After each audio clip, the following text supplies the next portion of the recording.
स्पष्ट कर दिया आगे आगे रैली होगी। बिल्कुल आगे रैली होगी, अच्छी रैली होगी और बड़ी रैली होगी। झारखंड में भी रैली की बात है सर, वहाँ भी होगी, कोई तिथि वगैरह क्या हुआ है?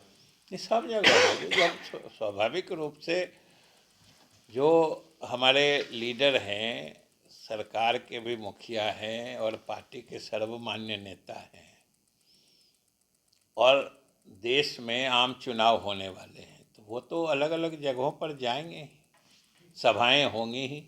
ठीक है सर, 29 तारीख को राष्ट्रीय कार्यकारिणी की बैठक है, वो भी बैठक तब है जब इंडिया गठबंधन के बैठक के बाद वो है, और कुछ महीनों के बाद चुनाव है। कितना महत्वपूर्ण है, क्या है, कोई बड़ा फैसला भी होने की संभावना है? बिल्कुल, जो चुनावी रणनीति है, चुनाव में हम किस तरीके से जाएं, क्योंकि आने वाला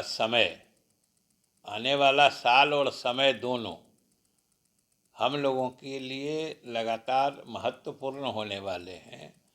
24 में लोकसभा चुनाव है, फिर 25 में विधानसभा चुनाव है, और स्वाभाविक रूप से जब राष्ट्रीय कार्यकारिणी और राष्ट्रीय परिषद दोनों की बैठक होगी, तो उसमें इन मुद्दों पर गंभीरता से विमर्श किया जाएगा।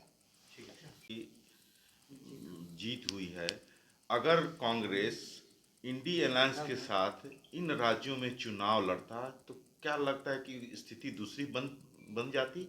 स्वाभाविक रूप से हम लोगों ने पहले भी कहा है और आज भी हम लोगों का मानना है कि अगर उन सभी प्रदेशों में इंडी अलायंस के सभी घटक दल आपसी सहमति से चुनाव लड़ते तो स्वाभाविक रूप से नतीजे कुछ और होते।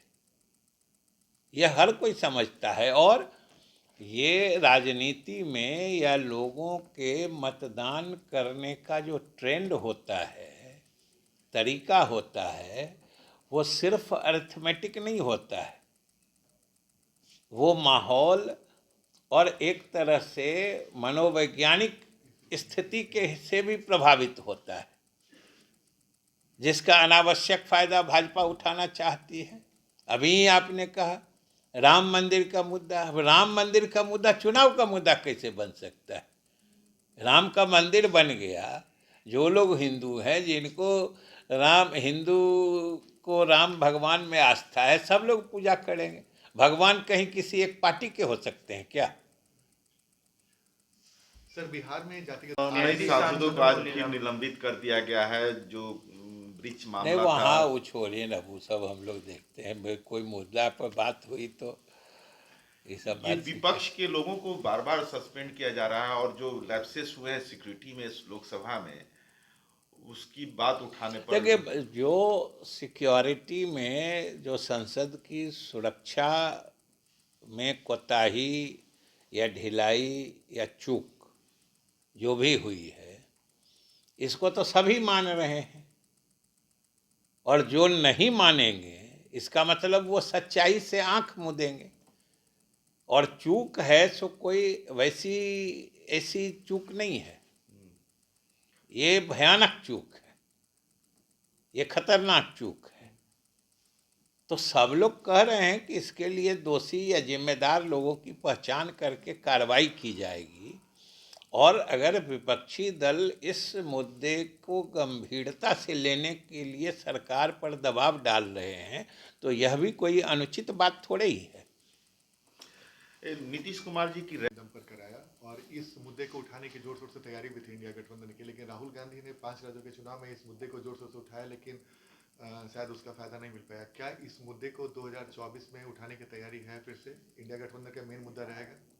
देखिए, इस मुद्दे की प्रासंगिकता, उपयोगिता और इसकी महत्ता, ये तीनों चीज़ स्थापित है, और तभी आज देश के हर कोने से जाति आधारित गणना या जनगणना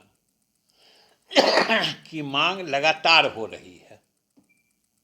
यही तो इसकी सफलता है कि आखिर महाराष्ट्र के सरकार के उप मुख्यमंत्री भी मांग करते हैं जो जातीय गणना होनी चाहिए महाराष्ट्र में। वहाँ तो भाजपा के साथ सरकार है, सब जगह के लोग चाहते हैं।